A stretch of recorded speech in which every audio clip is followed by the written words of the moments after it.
Hello, everyone. I'm Robyn Grable, the founder of Talents Ascend and the Ascend Collective, and your host for Ascending Beyond Barriers. Welcome.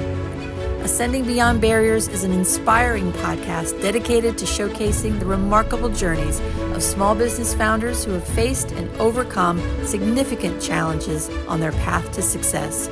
Each episode delves into the personal stories of entrepreneurs from diverse backgrounds, highlighting their unique experiences, struggles, and triumphs.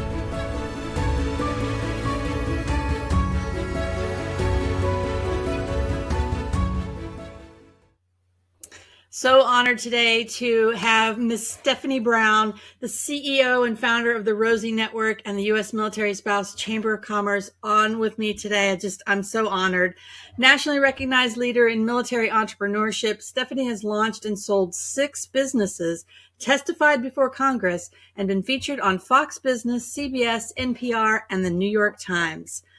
She created the first industry-recognized military spouse-owned enterprise certification and works with major corporations and federal agencies to drive economic empowerment for military spouses and veteran-owned business owners. A proud military spouse and daughter of a Vietnam veteran, Stephanie is an award-winning changemaker, shaping policy and opportunity nationwide.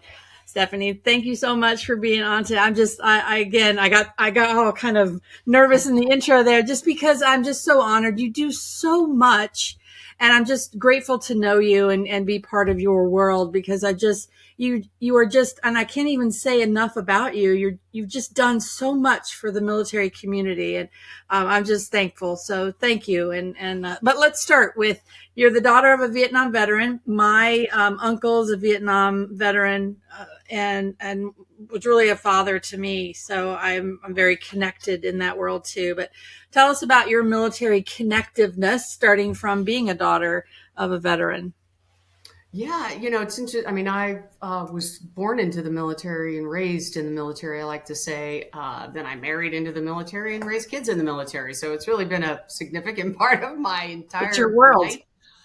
And, my father, he served over 20 years active duty, and he went on to serve 2 tours in Vietnam. We moved, lived overseas. We moved all around the place. I really, when I was younger, didn't realize that not everybody did that. Right. That wasn't like normal. Yeah. But, while you had to, pack up, and how many different schools I, went to, and it was always the new kid in the school, it seemed like, and you'd leave your friends behind and you had to start all over again.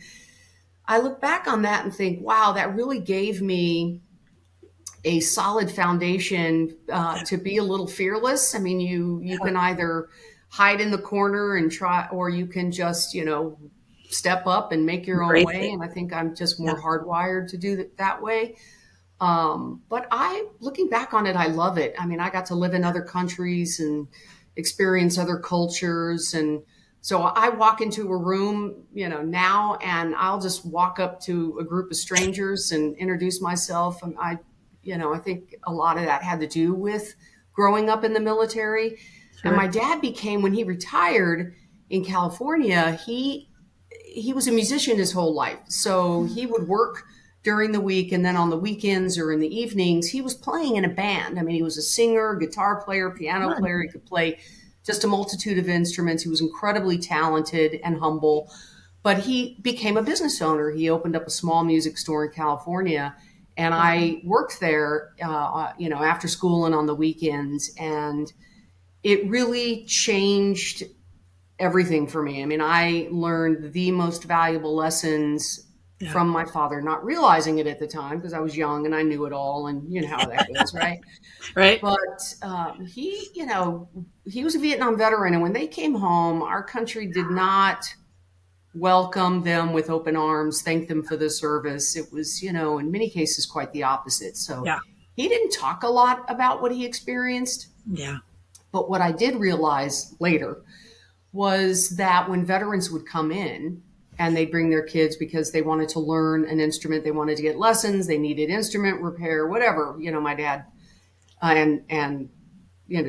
sold in his shop and did in his shop, which he loved. That was his passion right after service. But he would always, I watched this thing happen between him and other Vietnam veterans. And I realized later that he was using his love of music as a healing source, Sure. right?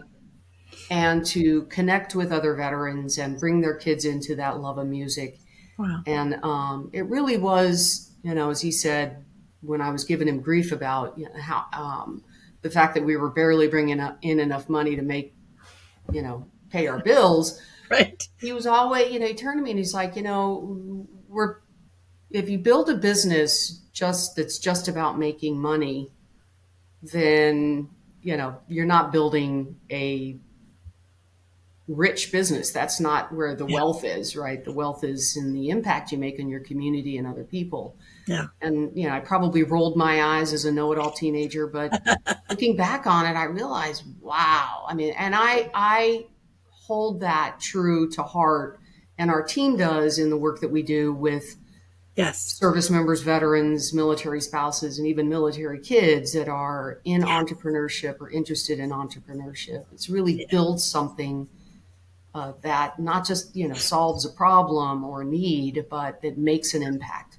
Yeah. Period. Well, great segue, because you've really taken that and expounded on it and truly built an empire of opportunities within the military community. So start with the Rosie Network, talk about Fearless. You've obviously named the company after, an icon of sorts. And so tell us how that came about. Well, Tom was still active duty at the time. And as you mentioned, I went from being a business owner to a military spouse to moving overseas to can't Yeah. get a job. I couldn't even get a job in the NEX, the exchange, using spousal preference. It was, and so I realized I wasn't alone. There were a lot of other military spouses in the same boat. Yeah. Military spouses continue to this day to hold the highest unemployment rate of any category in the country, which is really frustrating. But what we're seeing is a massive amount of military spouses, in particular, turning towards self-employment and entrepreneurship. Yeah. But I'm getting ahead of myself. I just met and talked to and kind of collaborated with so many other military spouses and recognized that we kind of needed that seat at the table. We needed something that would help them come together, network, collaborate.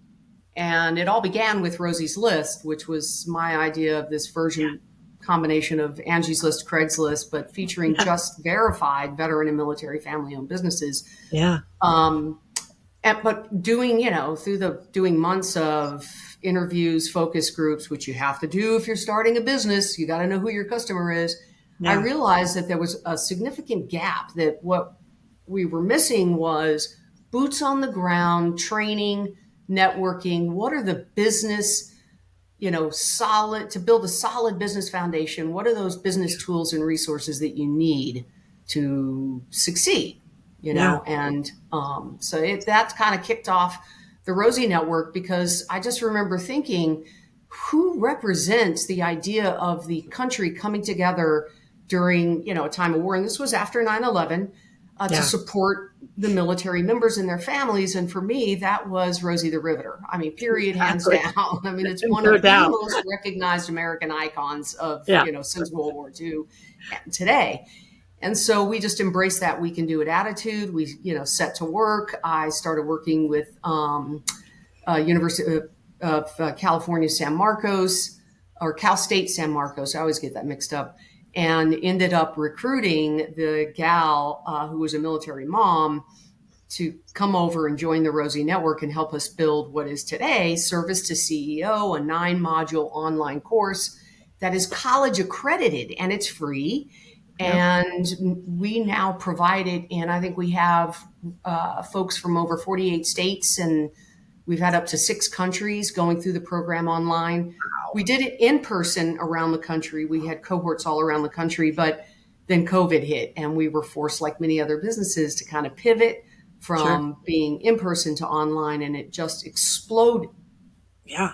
I mean, the reach could be much bigger online, right? Yeah. Yeah. And then as they go through the program, we help them build a professional pitch deck, which they can go on to use to build their website, use it as marketing material, or they can go out there into the world and do pitch contests. So it's kind of modeled after that. And then at the end, at the graduation, if they want college credits, they're eligible for free college credits. So they present their pitch deck as part of their graduation. And it's phenomenal. I mean, it's phenomenal. We do so much more. We publish a magazine. We do mentoring matters. We have everybody that graduates joins or is eligible to join our national alumni. We hold master classes. I mean, we really never let them go. So Yeah. It's built up to be quite a significant size network of veteran and military spouse and service member owned businesses. So that's pretty exciting. I'm very incredible. Proud of it. And again, So then, like any business, it's never just the person, the face, the founder. It's always the team. It is the team that makes it happen. for sure. Absolutely. So then that morphed to, so you've got all these businesses, you've got military spouse owned businesses, you've got veteran owned businesses. Now, how did the certification come about and being one of the first or the first to have a military spouse certification? Yeah. How did that come about? Well, I'm part of a DoD group called the Military Spouse Ambassador Network and have been for many years. And during one of those quarterly meetings, I was sharing some updates of what the Rosie Network was doing. And Maria McConville reached out to me offline, and she is or was the spouse of the Army Chief of Staff, General McConville. And she said, Stephanie, I've been an entrepreneur my whole, military spouse career. I love what you're doing. And so that led to us standing up a focus group, right? A task force, if you will, on what are some of the challenges and opportunities that military spouse business owners face.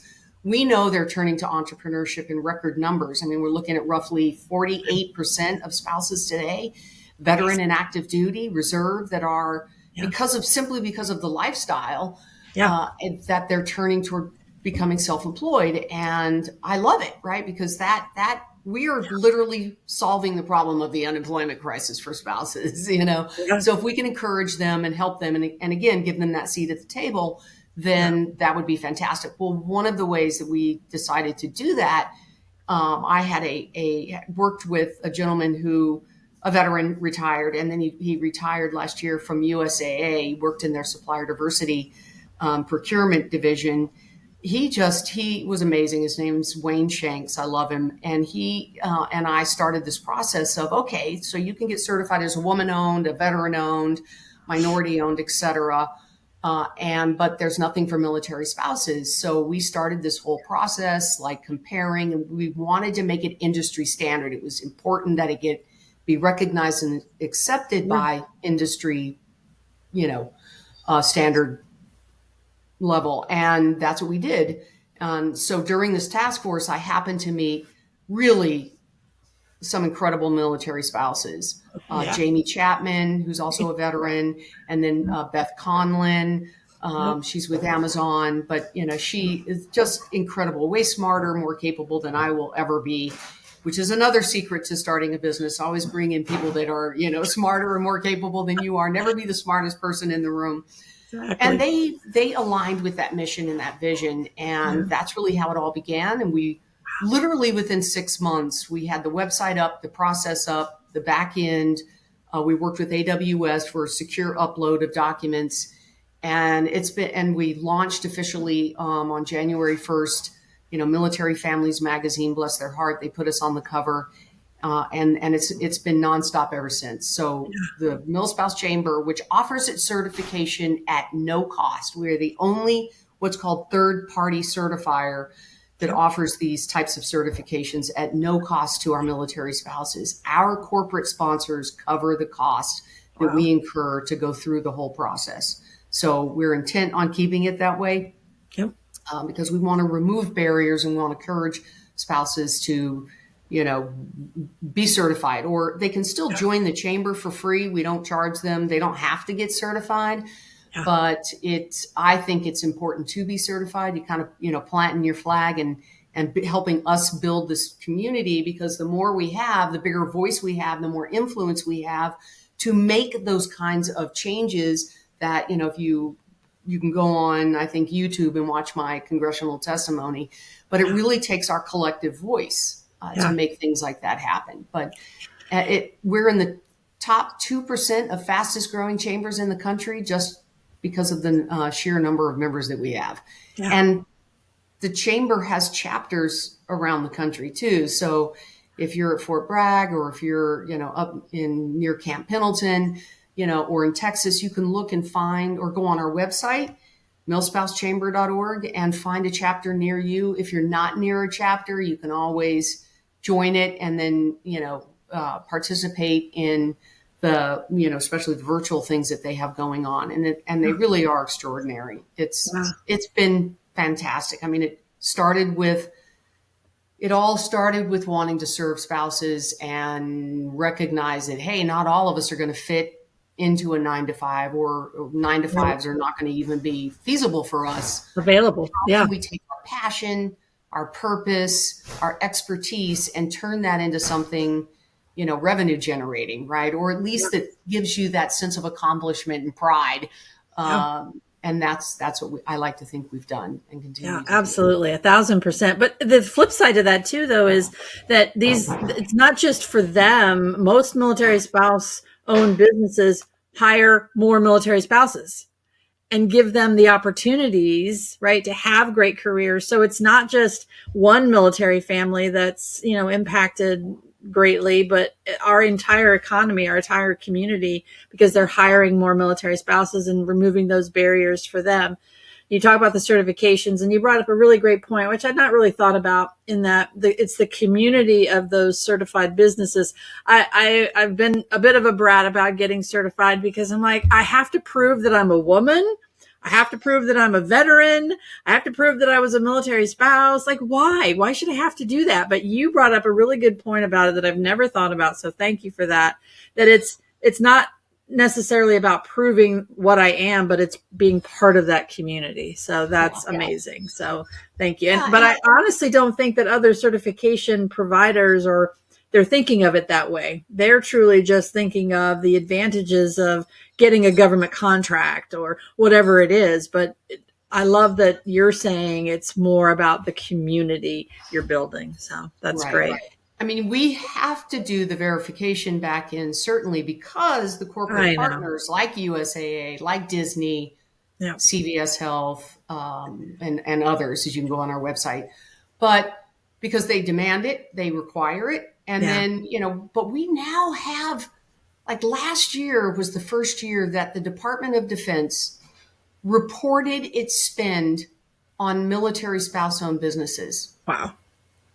And they use, that certification is opening that door, right? Yeah. I mean, we're pushing, and we continue to push to open the door even wider, because, doing business with the private sector, 70% of our members are interested in doing business with the private sector and the federal government, or state, local government too. I mean, there's vast opportunities out there, which kicks off one of the things that we're launching, I want to say in the fall of this year, September, October, for military spouses and veterans. But it's called it's our procurement boot camp. Oh, so cool. We're working with the Orange County SBDC, and actually a veteran there who's also a service to CEO graduate. And his business was helping others be prepared and ready to do business with the government. Right. Nice. So, and he's amazing. And so we kind of joined forces, and we're, putting together the curriculum now for this procurement boot camp, which again will be free. And to help that 70% that are interested in, how do I get in there? How do I do business with the federal government, with the Army, with the Air Force, et cetera, or any other federal agency, or the private sector, because it is different. So I'm excited about that. And that for any business, the advice is you got to listen to your customers. You got to listen, and they'll tell you what they want. They'll tell you how you can improve your product or service. I mean, that's always a great investment of time, because if you think you know the answers, which I certainly did when I started this journey, and then you listen to who you're trying to serve, you'll realize, wait a second, they know what they want, and adjust accordingly. So the flip side to the certifications, which is it's necessary, unfortunately, because there are people out there who claim to be veterans, who claim to be military spouses, that aren't really running companies, or they claim to be women owned, but they're not really running the company. So it is necessary. But again, just want to go back and reiterate that I love how you've built it as a community, and that all these things that you're doing is really just building more community. So, and yeah, a lot of people want to get into government contracts because they are very lucrative, and the opportunities there are great. So let's pivot a little bit now and talk about kid entrepreneurs, because I love the program. I tried to get my granddaughter in it the first summer that you had it, and she was just way too busy. But tell us about the kid entrepreneur program. Well, I was a military kid myself, and looking back on it, I was really an entrepreneur Yes, too. I mowed lawns, I babysat, all that kind of stuff. That's entrepreneurial. But of course. it really stemmed once again from we had a couple of our military spouse mom or female veterans that like, my kid, is it okay if my kid sits in on this? He wants to, hear this, this module, right? Yeah. And then we had some go, you guys have you thought about, doing one for military kids? And we kept hearing that. And so we listened to them and we thought, why not? I mean, I love it. Right. Yeah. And doing the research, we realized, there are some kind of concerning and alarming statistics when it comes to military kids. Mm-hmm. Increased anxiety, difficulty socializing and fitting in. I mean, for all the reasons that, we talked about before. But what we found was they not only was the, military kidpreneur camp, able to kind of go through some of the modified modules from service to CEO, which is, setting that foundation and, your market and so on and so forth, and marketing. But we realized that really what we were doing was bringing kids from all over the country and globe together. And it gave some of the feedback we got from them was, it gave them this community too, even if it was just virtual. Absolutely. That, they really didn't have. I mean, I did go to Dodd schools for some of my, school career, but most of the time I was in public schools, and, I was the oddity. Yeah. I was the military kid. So this way we're connecting them from all around the world. And I'm telling you, they're so smart. They're so much further along than I was at their age, because they have access to skills that are just part of their daily lives that didn't exist when we didn't have the internet. Right. We didn't have cell phones. We didn't have any of that. We certainly didn't have AI. I mean, all of the kind of resources and stuff that's available to them now, and they're super smart, and they're, they just help each other out. That's one of the things that I love the most about what we do, is that not just collaboration, like we'll see people within a cohort, get together offline and help each other out. That is the kind of intangible thing that, it's hard to, it's hard to calibrate, but it happens all the time. And we hear that it's happening all the time, and how it, changed their life. It made someone feel alone and scared and so on and so forth, to suddenly being, part of a tribe, part of a group. Absolutely. That was there to support them, because we want to see each other succeed. And the same with the military kids. Yeah. And their products, or, their little businesses are incredible. Absolutely. I mean, in fact, I got basically kicked out. I got kicked out because I couldn't. It's just one of the funnest things that we do. And I was just so tickled pink that to meet these young people and be in awe of them was just incredible. Yeah. So they're like, Stephanie, stop laughing. You got to stop giggling. It's like, I can imagine.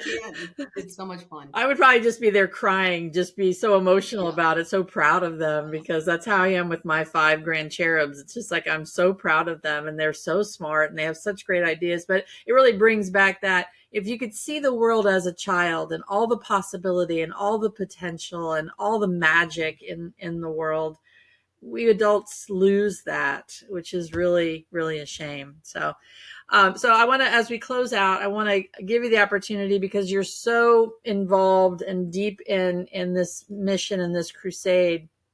What can we do as a community, as a country, to end this military spouse unemployment issue, other than what you're already doing? But really, what do you want the world to know that we need to do?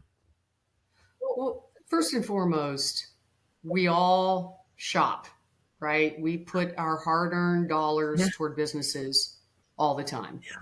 And sadly, we've become really comfortable buying from what we refer to as big box stores. Yes. There is a veteran or a military family owned business, I promise you, in your community somewhere. Yeah. Whether it's an auto body shop or auto mechanic. I mean, my auto mechanic is a husband and wife team that both served in the Air Force. I mean, they're phenomenal. I found them on Rosie's list. Surprise, surprise. So there's for everything you could possibly imagine, from dentists to, I mean, it doesn't matter. They run the gamut. Yeah. What we should be doing is finding those businesses and patronizing them, right? You can go on Spousely right now, because Rosie's List and Spousely came together, and it's now an e-marketplace where you can go and find products and services that are provided by veteran and military spouse-owned companies. Wow. Do that first. That would be my first ask. Yes. If we can patronize that community, then we're empowering military families, period. That's the first thing we can do. Awesome. Secondly, I would ask that find an organization that, matters to you, that aligns with and give of your time. If you're a subject matter expert, let's say you're an accountant and you want to, be a mentor or come and speak at one of our classes, or any other way, reach out and let us know. We're always looking for that time and talent. And of course, treasure. Yeah. $5 makes a difference. I mean, our greatest challenge right now for the Rosie Network is that we have a backlog of applicants. We don't turn people away. As long as your business is legal, then you get to go through service to CEO. Wow. So our biggest challenge is meeting the backlog, because we call them leads, our cohort leads, we pay them. Wow. They're not unpaid volunteers, right? We train them. We provide them with the subject matter experts and ongoing training and support. Wow. But we pay them, right? Because we hold them accountable. They hold us accountable. And I've never felt comfortable as a military spouse who was unemployable and unemployed to turn to somebody and go, hey, can you come and work for free? Right. No. Yeah. So time, treasure, and talent, and then put your money back into our community. Yeah. So that's really how people can help. And follow us. Go on social media and follow us. Find out what we're doing, and just be a part of it. Yeah. I mean, we are a community, so be a part of it. Yeah. Because it impacts everybody. I mean, the reality is military spouses, without them, we wouldn't have, we were just talking to somebody yesterday about this, without military spouses, we wouldn't have the all volunteer force that we do, and the success of that all volunteer force that's protecting our freedoms. So that's right. Thank you so much for all that you're doing. Again, I just can't be more proud and more honored to know you and just be part of your world. So thank you so much. And we look forward to continuing to support all that you're doing. So, but thanks again. And thank you for having me. Thank you for having me. I love sharing our story and our mission. And, a rising tide lifts all ships. Absolutely. As a Navy spouse says. So yes, let's raise those ships up together. Thank you for having me, truly.